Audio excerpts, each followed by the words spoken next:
ظاہر کر رہے ہو گھر میں ماں ہے، بہن ہے، بیٹیاں ہے، اور اس کے سامنے اپنے شکل کو بھول ڈالا اور تجھے شرم نہیں آئے گی، اور ان سے پوچھئے تو یہ کہتا ہے کہ یہ فیشن ہے۔ فیشن ہی تو قیامت کی نشانی ہے۔ اللہ کے پیارے رسول ارشاد فرماتے ہیں کہ وہ دور جب آ جائے کہ جب گناہ کو لوگ فیشن سے تعبیر کرنے لگے اور کہنے لگے یہ فیشن ہے، اسٹائل ہے، تو سمجھ لو قیامت آنے والی ہے، اور یہ دور بالکل آ چکا ہے۔ اللہ رحم فرمائے۔ فیشن کہتا ہے، نام کیا ہے؟ کہتا ہے غلام دستگیر، کوئی کہتا ہے غلام رسول، کوئی کہتا ہے غلام نبی،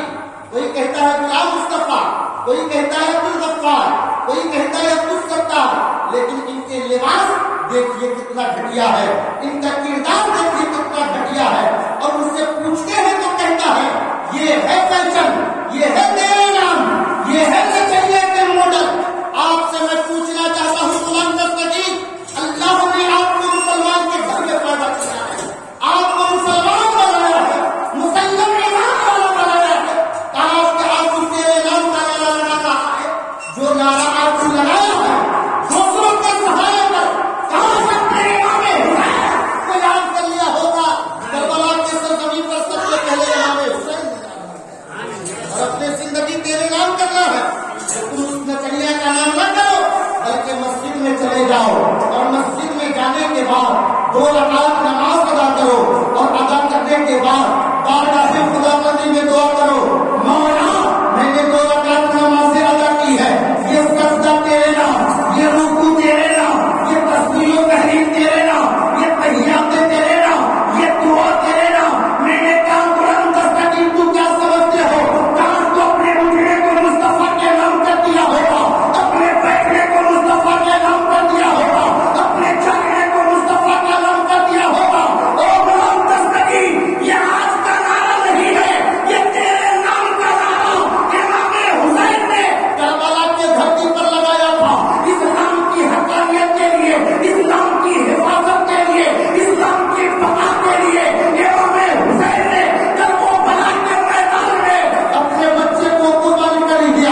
اپنے بھتیجے کو قربان کیا، اپنے بھائی کو قربان کیا، اپنے بھانجے کو قربان کیا، عباس کو قربان کر دیا، اور بارگاہ خدا بندی میں دعا کی، مولا علی اکبر کی جوانی تیرے نام، قاسم کی جوانی تیرے نام، علی اصغر کا بچپنا تیرے نام، اور محمد کی قربانیاں تیرے نام۔ جب امام حسین نے اسلام کے خاطر اپنے تمام بچوں کو قربان کر دیا، خیز و غالب کو قربان کر دیا، تو اللہ نے وعدہ کیا، اے حسین جب تم نے اپنے بچے کو میرے نام کر دیا، علی اصغر کے بچپنا کو میرے نام کر دیا، قاسم کی جوانی کو میرے نام کر دیا، عباس کے علمبردار کے باتوں میرے نام کر دیا، تو اے حسین لو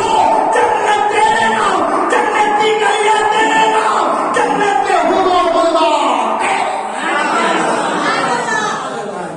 ڈر لگتا ہے کہ میں بالکل آپ ہم بول رہے ہیں اور بول رہے ہیں تو اپنے رومی میں رہتے تو اس میں تو ہم کہہ نہیں سکتے، آپ دھیرے دھیرے کم کرتے جا رہے ہیں، ایسا نہیں ہونی چاہیے۔ پورا کھل آواز دیجیے، انشاءاللہ آپ کا مائک نہیں اڑے گا، اس لیے کہ اس میں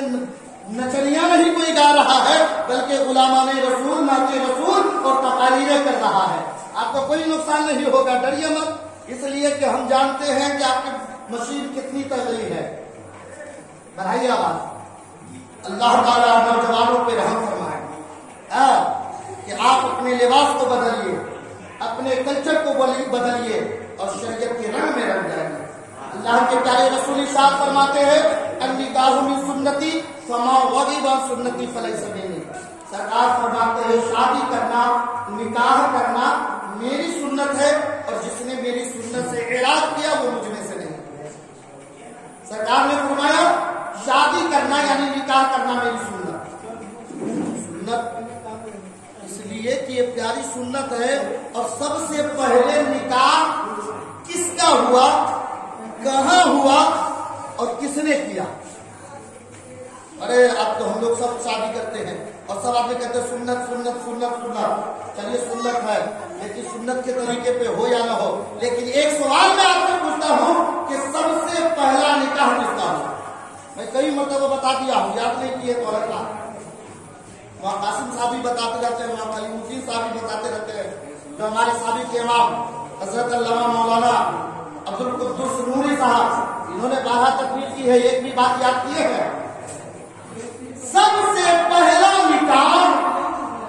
رشتہ جو ہوا ہے وہ نکاح ہوا ہے، اور وہ بھی جنت میں ہوا ہے، اور حضرت آدم کو حضرت حوا سے ہوا۔ حضرت آدم کا نکاح حضرت حوا۔ اللہ نے جب آدم کو پیدا کیا،